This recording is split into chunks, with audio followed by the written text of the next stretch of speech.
overall, you will always have mostly masculine, strong men leading political parties. And when you have women, you will have women following a very similar character pattern and type of thinking.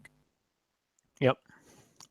Right. Let's go to the next one. It's a very weird story coming from Spain, from Los Replicantes. All right.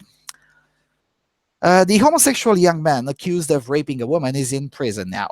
Juan Cardona has been incarcerated to the Ledones Penitentiary Center in San Juan de Villatorada, it's a suburb of Barcelona, to serve a 3-year sentence for the supposed crime of sexual assault against a woman. The scandal has come because the young man, as he could prove, is homosexual and has never maintained any relationship with a woman.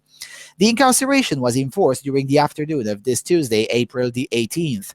Cardona, accompanied by his family, was visibly affected by the hard moments that are occurring at the time of dealing with a situation of this nature. The young man, 28 years old, was jailed after the authorities denied him all the choices to elude jail. Cardona has defended his innocence at all time and had the support of his ex-boyfriend, with whom he maintained a relationship at the time when the crime supposedly took place. The story is from November 2012. At that time, a young woman suffered a sexual assault at the door of her house by the hands of a man who was driving a motorcycle, and that he used force to touch her chest as well as her genital zone on top of her clothes. However, the fact that Cardona was homosexual and that the evidence of the crime did not have the necessary strength made his sentencing polemical at the very least. The entry to jail is produced 1 month and a half after the judge confirmed the sentence. Besides that, he had ordered that the enforcement should happen between 5 and 10 days after the sentence. Cardona has published a goodbye message on social networks that has provoked a strong reaction of support on social media. This is injustice. A strong hug to Juan. We will be with you. We are with you. Or, as another fan wrote, as long as the actual perpetrator is still free, one young man enters into prison without strong evidence. Has been some of the support messages of the users who wanted to launch a petition on the social network Twitter. In the meantime, Cardona will remain in prison. However, if in the future it would be confirmed that his case is bogus, it won't be the first one sentenced of a crime of this type that later manages to prove his innocence. Romano van der Dussen, for example, was in prison for 12 years accused of raping a young woman. However, DNA evidence concluded very later on that he was not guilty, and the authorities had to release him and drop all the charges. And the article ends with the rhetorical question: does the justice system work in Spain? So, I say that the story is very weird because some of the probably necessary facts that we can make much more informed commentary are just missing from this particular story.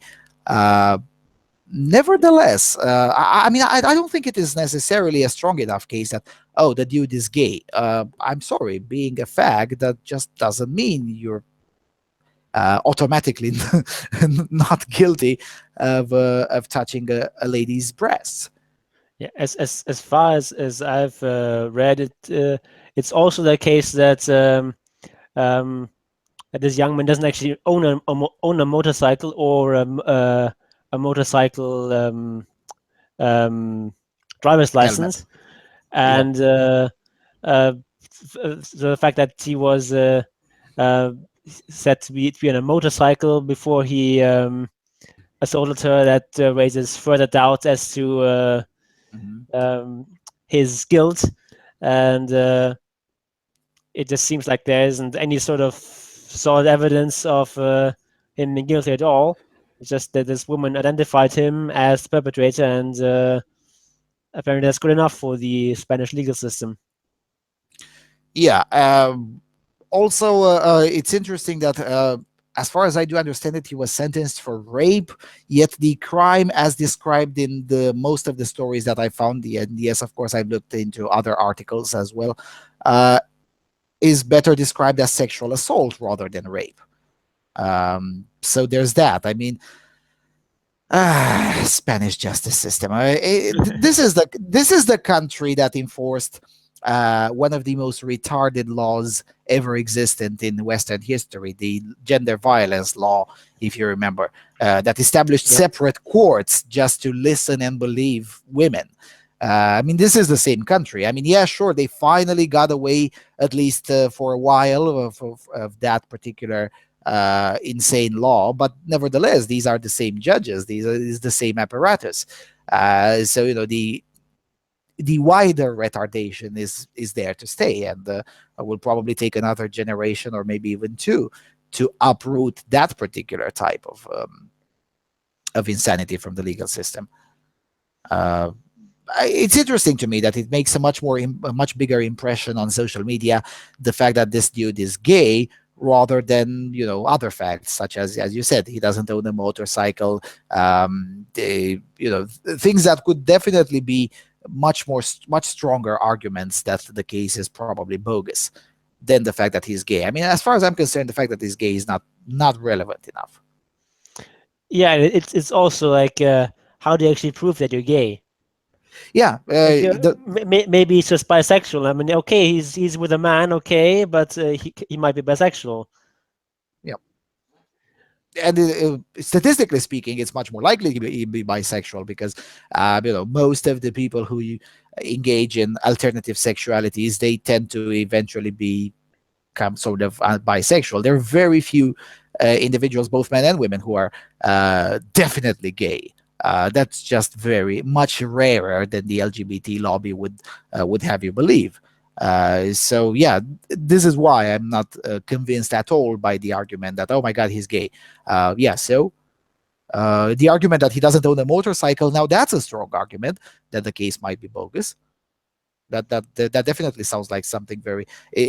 I mean, you're accusing someone that he stopped with a motorcycle, and yeah, well, he doesn't own a motorcycle. Yeah, that sounds like a very strong argument, much stronger than his alleged sexual orientation.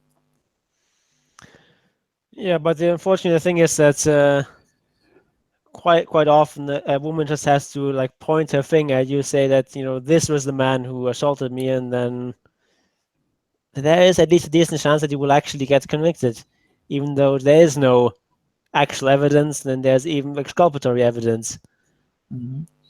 Yeah, Like and considering the body comparing of that, judges. Sorry, go ahead. to a witch hunt is kind of insulting to the Catholic Church, or to like with the Inquisition. Not that the Inquisition did a lot of witch hunting; it mostly did other things, but um, it was not actually the case. They could just like point your finger and say that my neighbor down the street has turned the milk of my cow sour, therefore she's a witch, and she just gets burned, no questions asked. Um, there was actually like a procedure there in place, and uh, it That in seemed many cases was much more thorough than the procedures of investigating sexual assault in the Spanish justice system. yeah. Now now the Spanish justice system has the advantage that there are actual sexual assaults going on, whereas witches don't actually exist. So um, they do find some genuine cases, um, unlike the persecution of witches. But still, I mean, the procedure is in many cases more unreasonable than it was back in the early modern age.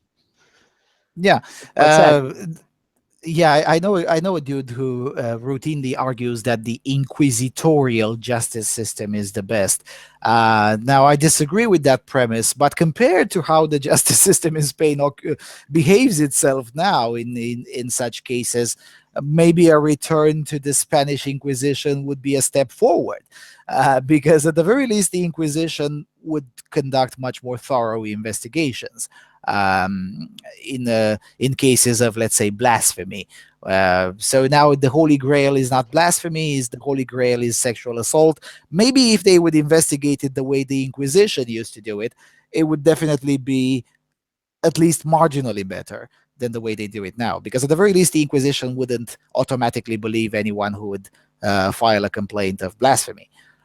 Now, of course, there is also the misunderstanding that the Inquisition would go after civilians. It wasn't actually true. They would go mostly after the church figures, but that's a different story for another day.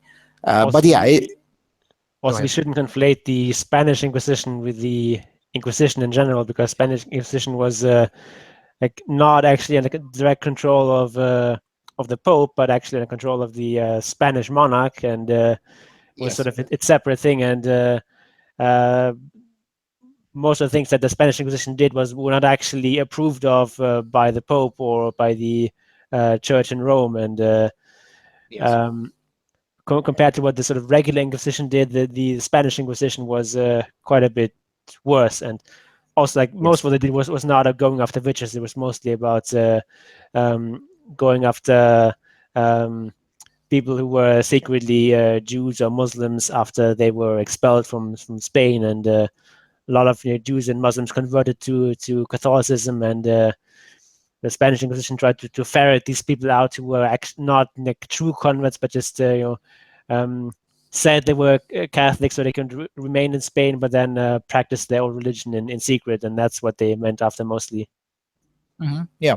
Yeah, but nevertheless, they had much more thorough investigation process than what this young men seem to have been subjected to, which is Mm-hmm. very weird because if the story is from November 2012, that's 4 years and a half ago. In 4 years, couldn't they be able to actually mount a much more credible case against him, or at the very least, find the actual perpetrator if this case is bogus? I mean, it's Yep. very interesting. I mean, I understand that the justice system is slow in Spain, just like it is in Italy, but that's slow. I mean, come on, that's really slow as fuck. Yep. All right, let's go to the last one.